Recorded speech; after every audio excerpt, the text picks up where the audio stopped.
नमस्कार दोस्तों, VVIP news के इस नए एपिसोड में मैं राज कौशिक एक बार फिर से आपका स्वागत करता हूं। दोस्तों, प्रधानमंत्री नरेंद्र मोदी की समान नागरिक संहिता यानी यूनिफॉर्म सिविल कोड की बात से राजनीतिक बहस फिर से शुरू हो गई है। प्रधानमंत्री ने कहा है कि भारत दो कानूनों पर नहीं चल सकता और समान नागरिक संहिता संविधान का हिस्सा है।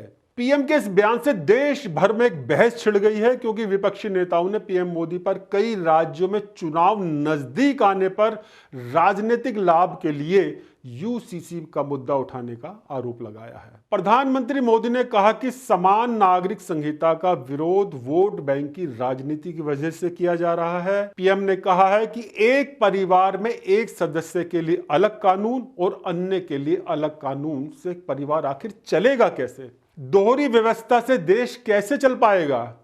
आइए पहले सुनते हैं कि क्या क्या कहा है पीएम नरेंद्र मोदी ने। आजकल हम देख रहे हैं कि यूनिफॉर्म सिविल कोड के नाम पर ऐसे लोगों को भड़काने का काम हो रहा है। आप मुझे बताइए, एक घर में परिवार के एक सदस्य के लिए एक कानून हो, परिवार के दूसरे सदस्य के लिए दूसरा कानून हो, तो क्या वो घर चल पाएगा? क्या कभी भी चल पाएगा क्या? फिर ऐसी दोहरी व्यवस्था से देश कैसे चल पाएगा? मित्रों, प्रधानमंत्री का यह बयान 22वें विधि आयोग द्वारा 30 दिनों के भीतर यूसीसी पर जनता और मान्यता प्राप्त धार्मिक संगठनों के विचार आमंत्रित करने के एक सप्ताह बाद आया है। कांग्रेस नेताओं ने पीएम मोदी पर महंगाई, बेरोजगारी और मणिपुर की स्थिति जैसी वास्तविक समस्याओं से ध्यान भटकाने के लिए यूसीसी मुद्दे का इस्तेमाल करने का आरोप लगाया है। आगे बढ़ने से पहले आइए यूसीसी पर एक रिपोर्ट देखते हैं जो हमने विशेष तौर पर आपके लिए तैयार की है। यूनिफॉर्म सिविल कोड लागू होने से सभी समुदाय के लोगों को एक समान अधिकार दिए जाएंगे। लैंगिक समानता को बढ़ावा मिलेगा। समान नागरिक संहिता लागू होने से भारत की महिलाओं की स्थिति में सुधार होगा। कानूनों में सरलता और स्पष्टता आएगी। सभी नागरिकों के लिए कानून समझने में आसानी होगी। व्यक्तिगत या धर्म कानूनों के आधार पर होने वाले भेदभाव को समाप्त किया जा सकेगा। कानून के तहत सभी को समान अधिकार दिए जाएंगे। कुछ समुदाय के पर्सनल लॉ में महिलाओं के अधिकार सीमित है। ऐसे में यदि यूनिफॉर्म सिविल कोड लागू होता है तो महिलाओं को भी समान अधिकार लेने का लाभ मिलेगा। महिलाओं का अपने पिता की संपत्ति पर अधिकार और गोद लेने से संबंधी सभी मामलों में एक समान नियम लागू हो जाएंगे। यूसीसी लागू होने से मुस्लिम लड़कियों की छोटी आयु में होने वाली शादी को रोका जा सकेगा। धार्मिक रूढ़ियों के कारण समाज के किसी वर्ग के अधिकारों के हनन को रोका जा सकेगा। मुस्लिम समाज में अभी भी कई तरह के तलाक हो रहे हैं, जिनका खामियाजा मुस्लिम महिलाओं को भुगतना पड़ रहा है। यूसीसी के लागू होने से सभी समुदाय में तलाक की प्रक्रिया एक जैसे होगी। भारत में अभी सिर्फ एक राज्य है जहां यूनिफॉर्म सिविल कोड लागू है। वह राज्य है गोवा। गोवा में पुर्तगाल सरकार के समय से ही यूनिफॉर्म सिविल कोड लागू किया गया था। वर्ष 1961 में गोवा सरकार यूनिफॉर्म सिविल कोड के साथ ही बनी थी। अमेरिका में यूनिफॉर्म सिविल कोड लागू है, जबकि भारत की तरह यहाँ भी बहुत विविधता है। दोस्तों, ऑल इंडिया मजलिस इत्तेहादुल मुस्लिमीन AIM के प्रमुख असुद्दीन ओवैसी ने प्रधानमंत्री की आलोचना करते हुए कहा है कि भारत के प्रधानमंत्री भारत की विविधता और इसके बहुलवाद को एक समस्या मानते हैं, इसलिए वो ऐसी बातें करते हैं।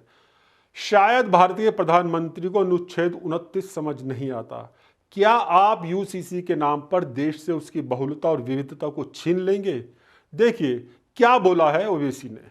भारत के प्रधानमंत्री भारत की डाइवर्सिटी को, प्लुरलिज्म को एक प्रॉब्लम समझते, इसीलिए इस तरह की बातें करते रहते। उन्होंने क्या बोलते? 1 nation, 1 election, 1 tax, 1 law, 1 culture, 1 religion, 1 identity, और अब तो 1 फर्टिलाइजर भी बोल रहे हो। ये उनका बहुत बड़ा प्रॉब्लम है। इसीलिए बोल रहा हूं, आर्टिकल 29 भारत के प्रधानमंत्री को समझ में नहीं आता।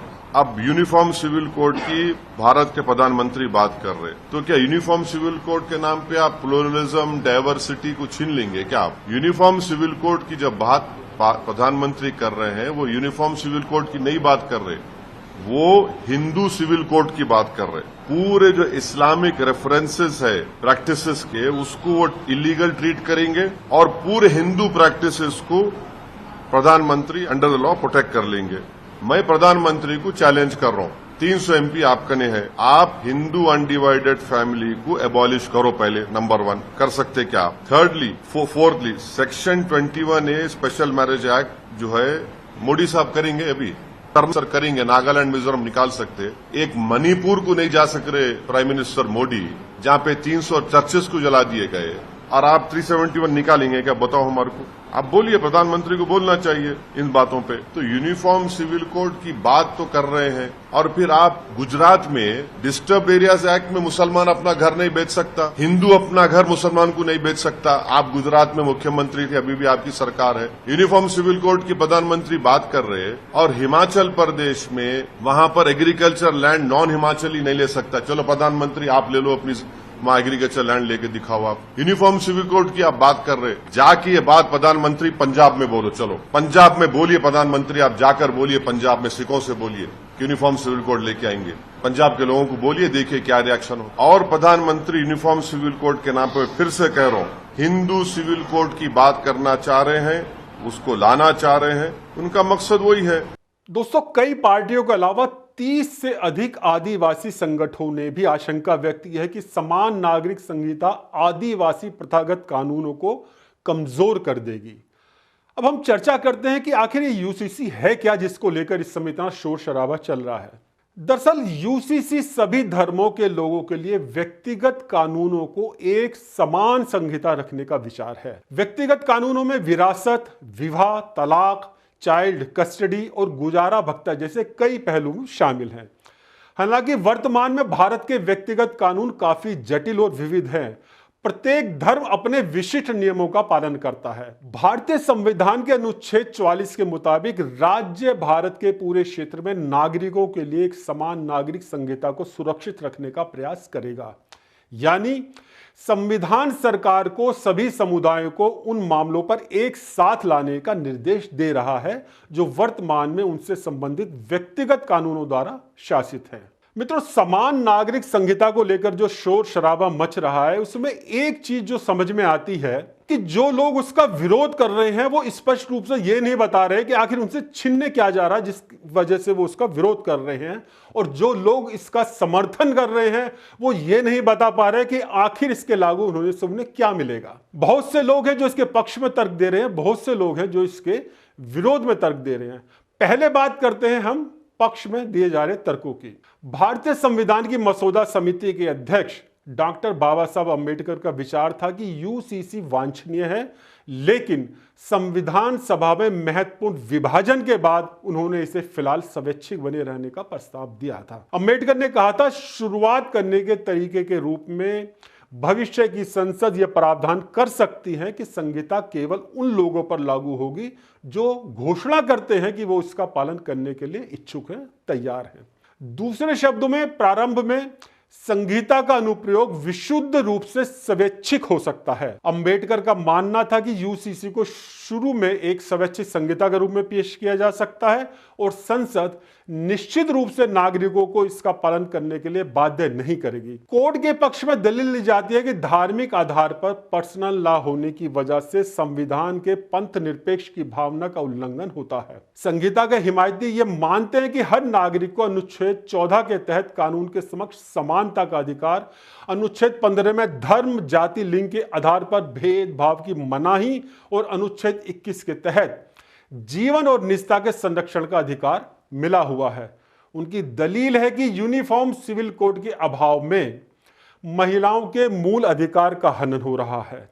शादी, तलाक, उत्तराधिकार जैसे मुद्दों पर एक समान कानून नहीं होने से महिलाओं के प्रति भेदभाव किया जा रहा है। पक्षकारों का यह भी तर्क है कि लैंगिक समानता और सामाजिक समानता के लिए समान नागरिक संहिता होनी ही चाहिए। पक्ष में तर्क देने वालों का कहना यह भी है कि मुस्लिम समाज में महिलाएं धर्म के आधार पर चल रहे पर्सनल लॉ की वजह से हिंसा और भेदभाव का शिकार होती हैं। इन महिलाओं को बहुविवाह और हलाला जैसी कुप्रथाओं का दंश झेलना पड़ रहा है। आइए अब बात करते हैं समान नागरिक संहिता के विरोध में जो लोग तर्क दे रहे हैं। 21वें विधि आयोग के पारिवारिक कानून में सुधार पर अगस्त 2018 के परामर्श पत्र के अनुसार इस बिंदु पर यूसीसी न तो आवश्यक है और न ही वांछनीय है। व्यक्तिगत कानूनों में भेदभाव और असमानता से निपटने के लिए सभी धर्मों में मौजूद पारिवारिक कानूनों को संशोधित और संहिताबद्ध किया जाना चाहिए। अल्पसंख्यक समुदाय के लोग यूनिफॉर्म सिविल कोड का खुलकर विरोध करते आए हैं। विरोध में तर्क देने वाले लोगों का कहना कि संविधान के मौलिक अधिकार के तहत अनुच्छेद 25 से 28 के बीच हर शख्स को धार्मिक स्वतंत्रता का अधिकार मिला हुआ है, इसलिए हर धर्म के लोगों पर एक समान पर्सनल लॉ थोपना संविधान के साथ खिलवाड़ करना है। मुस्लिम इसे उनके धार्मिक मामलों में दखल मानते हैं। All India Muslim personal law board हमेशा से ही यूनिफॉर्म सिविल कोड को असंवैधानिक और अल्पसंख्यक विरोधी बताता रहा है। ये बोर्ड दलील देता है कि संविधान हर नागरिक को अपने धर्म के मुताबिक जीने की अनुमति देता है। इसी अधिकार की वजह से अल्पसंख्यकों और आदिवासी वर्गों को अपने रीति रिवाज, आस्था और परंपरा के मुताबिक अलग पर्सनल लॉ के पालन करने की छूट है। दोस्तों, अब बात करते हैं कि यदि यूसीसी भारत में लागू होता है तो क्या क्या बड़े बदलाव देखने को मिल सकते हैं। यूनिफॉर्म सिविल कोड लागू होने से सभी समुदाय के लोगों को एक समान अधिकार दिए जाएंगे। लैंगिक समानता को बढ़ावा मिलेगा। समान नागरिक संहिता लागू होने से भारत की महिलाओं की स्थिति में काफी सुधार होगा। कानून के अनुसार सभी व्यक्तियों को समान अधिकार दिए जाएंगे। लड़कियों की शादी की उम्र बढ़ा दी जाएगी ताकि वो कम से कम ग्रेजुएट हो सके। ग्राम स्तर पर शादी के रजिस्ट्रेशन की सुविधा होगी। बगैर रजिस्ट्रेशन के सरकारी सुविधा बंद हो जाएंगी। पति पत्नी दोनों को तलाक के समान आधार और अधिकार उपलब्ध होंगे। अभी पर्सनल लॉ बोर्ड में अलग अलग कानून हैं। बहुविवाह पर पूरी तरह से रोक लग जाएगी। उत्तराधिकार में लड़के लड़की की बराबर की हिस्सेदारी होगी, जबकि पर्सनल लॉ में लड़के का शेयर ज्यादा होता है। नौकरी पेशा बेटे की मौत पर पत्नी को मिलने वाले मुआवजे में माता पिता के भरण पोषण की जिम्मेदारी भी शामिल होगी। पत्नी की मौत के बाद उसके अकेले माता पिता का सहारा महिला का पति बनेगा। ये कुछ अच्छी बातें हैं जो सुनने में आ रही हैं। और मुस्लिम महिलाओं को गोद लेने का हक मिलेगा, साथ ही उसकी प्रक्रिया को आसान कर दिया जाएगा। हाँ, हलाला और इद्दत पर पूरी तरह से रोक लग जाएगी। लिव इन रिलेशनशिप का डिक्लेरेशन देना होगा। बच्चे के अनाथ होने पर गार्जियनशिप की प्रक्रिया आसान कर दी जाएगी और पति पत्नी में झगड़े होने पर बच्चे की कस्टडी ग्रैंड पेरेंट्स यानी दादा दादी या नाना नानी को दी जा सकेगी। ये भी उसमें प्रावधान किया जाएगा। और हाँ, जनसंख्या नियंत्रण पर तो जाहिर है कि बात होगी ही। दोस्तों, दुनिया के कई देशों में समान नागरिक संहिता लागू है। इनमें हमारे पड़ोसी देश पाकिस्तान और बांग्लादेश भी शामिल हैं। इनके अलावा इजराइल, जापान, फ्रांस, रूस में भी समान नागरिक संहिता लागू है। यूरोपीय देशों और अमेरिका में धर्मनिरपेक्ष कानून है जो सभी धर्मों के लोगों पर समान रूप से लागू होता है। दुनिया के ज्यादातर इस्लामिक देशों में शरिया पर आधारित एक समान कानून है, सभी धर्मों के लोगों पर समान रूप से लागू होते हैं। मित्रों, कांग्रेस खुलकर इसका विरोध कर रही है। कांग्रेस नेता पी चिदम्बरम ने यूसीसी को लेकर देश और परिवार की तुलना को गलत बताया है। पी चिदम्बरम ने ट्वीट कर लिखा है कि माननीय प्रधानमंत्री ने समान नागरिक संहिता यूसीसी की वकालत करते हुए राष्ट्र को परिवार के बराबर बताया है। सामान्य रूप से देखने पर यह तुलना सही लग सकती है, लेकिन वास्तविकता बहुत अलग है। एक परिवार खून के रिश्तों के धागे में बंधा होता है, जबकि एक राष्ट्र संविधान के तहत एक साथ आता है, जो एक राजनीतिक कानूनी दस्तावेज है। उन्होंने कहा कि यहां तक कि परिवार में भी विविधता होती है। भारत के संविधान ने भारत के लोगों के बीच विविधता और बहुलता को मान्यता दी है। चिदम्बरम ने कहा कि समान नागरिक संहिता इच्छा है, इसे किसी एजेंडे के तहत बहुसंख्यक सरकार के जरिए लोगों के ऊपर थोपा नहीं जा सकता। पीएम मोदी को दिखाने की कोशिश करनी चाहिए कि यूसीसी एक सामान्य प्रैक्टिस है। उन्हें पिछले विधि आयोग की रिपोर्ट पढ़नी चाहिए जिसमें कहा गया है कि इस समय यह संभव नहीं है।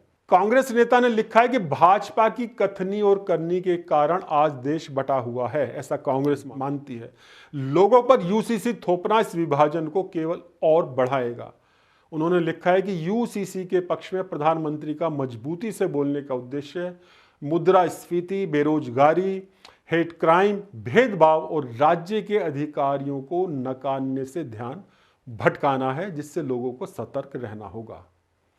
उन्होंने ये भी लिखा है कि बीजेपी सुशासन देने में फेल हो चुकी है, जिसके बाद अगला चुनाव जीतने और वोटर्स का ध्रुवीकरण करने के लिए यूसीसी का मुद्दा लेकर आई है।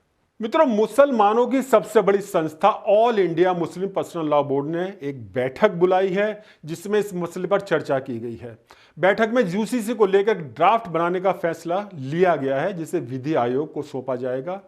ड्राफ्ट में शरीयत के जरूरी हिस्सों का जिक्र होगा। आइए समझते हैं पर्सनल लॉ के तहत मुसलमानों को क्या छूट मिली है, यूसीसी के आने से क्या असर होगा, जिन्हें लेकर मुस्लिम पसोपेश में हैं। चर्चा करते हैं कि आखिर मुसलमानों को क्या दिक्कत हो सकती है। मित्रों, भारत में मुसलमान पुरुषों को 4 शादी की इजाजत कानून देता है। एक धारणा है कि मुस्लिम पुरुष ज्यादा शादियां करते हैं, लेकिन भारतीय मुसलमानों में एक से अधिक शादी का चलन हिंदुओं या दूसरे धर्मों की तरह ही है। हालांकि 1961 के बाद से जनसंख्या के दौरान बहुविवाह के आंकड़े जारी नहीं किए गए हैं। इस बारे में नेशनल फैमिली हेल्थ सर्वे का डाटा ही हमारे पास मौजूद है। 2019-21 के दौरान NFHS 5 का डेटा कहता है कि 1.9% मुस्लिम महिलाओं ने माना है कि उनकी पति की दूसरी पत्नियां हैं, जबकि 1.3% हिंदू और अन्य धर्मों की 1.6% महिलाओं ने पति की दूसरी पत्नी होने की बात को स्वीकार किया है। यानी इसमें अल्पसंख्यकों और बहुसंख्यकों के बीच कोई बहुत ज्यादा अंतर देखने को नहीं मिल रहा। इससे पता चलता है कि मुसलमान भी अब 4 शादी के पक्षधर नहीं हैं, लेकिन वो शरीयत में किसी तरह की छेड़छाड़ नहीं चाहते, इसलिए यूसीसी के खिलाफ हैं। मुसलमानों में तलाक को लेकर अपना शरिया कानून है। शरीयत में इस बार से विस्तार से है, जिसके तहत मुसलमानों को पर्सनल लॉ में छूट मिली है। शरिया तलाक का कानून भारत में मौजूद दूसरे धर्मों के कानून या स्पेशल मैरिज एक्ट से अलग है। तलाक के बाद महिला को गुजारा भत्ता के मामले में मुसलमानों में अलग अलग नियम हैं। इसके तहत मुस्लिम पुरुष अपनी पत्नी को इद्दत की अवधि तलाक के 3 महीने 10 दिन तक ही गुजारा भत्ता देने के लिए बाध्य हैं। वहीं भारतीय कानून के तहत महिला तलाक के बाद हमेशा के लिए, जब तक दूसरी शादी महिला नहीं कर लेती है, वो गुजारा भत्ता पाने की हकदार है। मित्रों, मैं आपको याद दिला दूं, खासतौर पर जो युवा लोग हैं उनकी तो ये जानकारी में नहीं होगा। लगभग 40 साल पहले एक ऐसा ही मामला देश में चर्चा का विषय बना था, जब राजीव गांधी प्रधानमंत्री थे। भोपाल की रहने वाली शाहबानो को उसके पति ने तलाक दे दिया था। शाहबानो ने गुजारा भत्ता पाने के लिए कानून का सहारा लिया और सुप्रीम कोर्ट ने शाहबानो के पक्ष में फैसला दिया कि उसके पति को गुजारा भत्ता देना चाहिए। इस मामले में मुस्लिम समुदाय की तमाम संस्थाएं इसके विरोध में खड़ी हो गई। देखिएगा कि उस समय क्या हुआ कि सुप्रीम कोर्ट के फैसले को बदलने के लिए राजीव गांधी सरकार एक बिल लेकर आई और सुप्रीम कोर्ट के फैसले को पलट दिया गया। यानी वो मुस्लिम महिला शाहबानो को गुजारा भत्ता नहीं दिया गया। उस समय राजीव सरकार में मंत्री थे आरिफ मोहम्मद खान, जो कि इस समय केरल के राज्यपाल हैं। उन्होंने सरकार के इस फैसले के विरोध में त्यागपत्र तक दे दिया था। दोस्तों, मुस्लिम महिलाओं को विरासत में हिस्से का अधिकार इस्लाम के आगमन के साथ ही है, लेकिन उनके बंटवारे का हिसाब किताब अलग है। मौजूदा दौर में हिंदुओं का विरासत कानून अलग है। हिंदुओं में बेटा और बेटी को संपत्ति में लगभग बराबर का अधिकार दिया गया है। मुसलमानों को इस मामले में हस्तक्षेप का डर बना हुआ है। इस्लाम में बच्चा गोद लेने की इजाजत भी नहीं है, जबकि भारत में गोद लेने का अधिकार है, लेकिन पर्सनल लॉ के कारण मुसलमानों को इस कानून से बाहर रखा गया है। इस वजह से कोई बेऔलाद शख्स किसी बच्चे या बच्ची को गोद नहीं ले सकता। यूसीसी लागू होने पर मुस्लिम महिलाओं के लिए यह रास्ता भी खुल जाएगा। भारत में लड़कियों की शादी की न्यूनतम उम्र 18 साल रखी गई है, जबकि पर्सनल लॉ में मुस्लिम लड़की के लिए 15 साल के बाद शादी की अनुमति दी गई है। अब यहां एक समस्या है, भारत में बाल विवाह निषेध अधिनियम भी है जो नाबालिग लड़कियों की शादी किए जाने को अपराध बताता है, लेकिन मुस्लिम लड़कियों की शादी नाबालिग होने के बावजूद की जा सकती है। इसी साल मार्च में सुप्रीम कोर्ट के सामने ऐसा ही मामला उठ चुका है जिस पर सुप्रीम कोर्ट ने विचार करने को कहा है। दोस्तों, जहां कांग्रेस यूसीसी का विरोध कर रही है, वहीं भाजपा के बड़े बड़े नेता खुलकर इसके समर्थन में आ गए हैं। रक्षा मंत्री राजनाथ सिंह ने यूसीसी की खुलकर वकालत की है। राजस्थान जोधपुर की एक सभा में उन्होंने कहा कि देश में समान नागरिक संहिता यूसीसी लागू की जाएगी। उन्होंने कहा, जहां विपक्ष इस पहल की आलोचना करेगा और इसे समाज को बांटने वाला कृत्य करार देगा, वहीं भाजपा कभी भी बांटने की बात नहीं करती, बल्कि सभी को साथ लेकर चलने का काम करती है।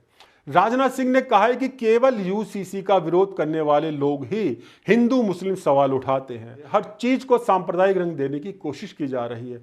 क्या हमें समाज को बांटकर राजनीति करनी चाहिए? क्या हम देश को साथ लेकर राजनीति नहीं कर सकते?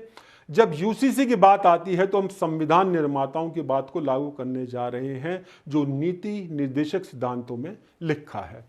यह कहना है रक्षा मंत्री राजनाथ सिंह का।